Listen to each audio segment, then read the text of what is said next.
Brought to you by Penguin.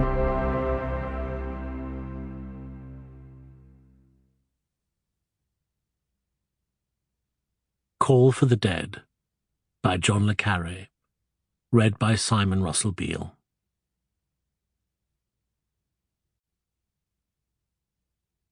Chapter 1.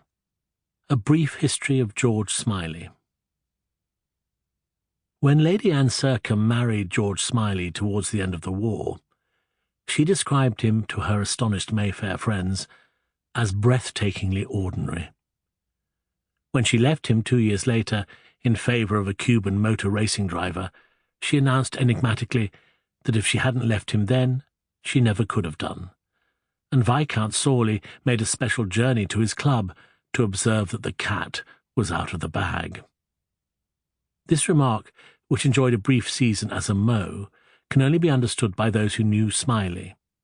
Short, fat, and of a quiet disposition, he appeared to spend a lot of money on really bad clothes, which hung about his squat frame like skin on a shrunken toad. Sorley, in fact, declared at the wedding that Sercombe was mated to a bullfrog in a sou'wester, and Smiley, unaware of this description, had waddled down the aisle in search of the kiss that would turn him into a prince. Was he rich or poor, peasant or priest? Where had she got him from? The incongruity of the match was emphasized by Lady Anne's undoubted beauty, its mystery stimulated by the disproportion between the man and his bride. But gossip must see its characters in black and white, equip them with sins and motives easily conveyed in the shorthand of conversation, and so Smiley, without school, parents, regiment or trade, without wealth or poverty, travelled without labels in the guard's van of the Social Express, and soon became lost luggage, destined, when the divorce had come and gone, to remain unclaimed on the dusty shelf of yesterday's news. When Lady Anne followed her star to Cuba, she gave some thought to Smiley. With grudging admiration, she admitted to herself that if there were an only man in her life, Smiley would be he.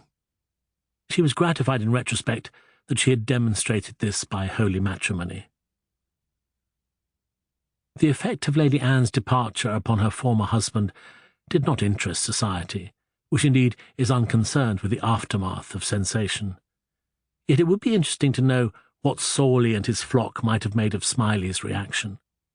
Of that fleshy, bespectacled face, puckered in energetic concentration, as he read so deeply among the lesser German poets, the chubby, wet hands clenched beneath the tumbling sleeves. But Sorley profited by the occasion with the merest of shrugs, by remarking, "Partir, c'est courir un peu." And he appeared to be unaware that though Lady Anne just ran away, a little of George Smiley had indeed died. That part of Smiley which survived was as incongruous to his appearance as love, or a taste for unrecognised poets. It was his profession, which was that of intelligence officer. It was a profession he enjoyed, and which mercifully provided him with colleagues equally obscure in character and origin. It also provided him with what he had once loved best in life, academic excursions into the mystery of human behaviour, disciplined by the practical application of his own deductions. Sometime in the 20s, when Smiley had emerged from his unimpressive school and lumbered blinking into the murky cloisters of his unimpressive Oxford College, he had dreamt of fellowships and a life devoted to the literary obscurities of 17th-century Germany. But his own tutor, who knew Smiley better, guided him wisely away from the honours that would undoubtedly have been his. On a sweet July morning in 1928, a puzzled and rather pink Smiley had sat before an interviewing board of the Overseas Committee for Academic Research, an organisation of which he had unaccountably never heard. Jebediah, his tutor, had been oddly vague about the introduction.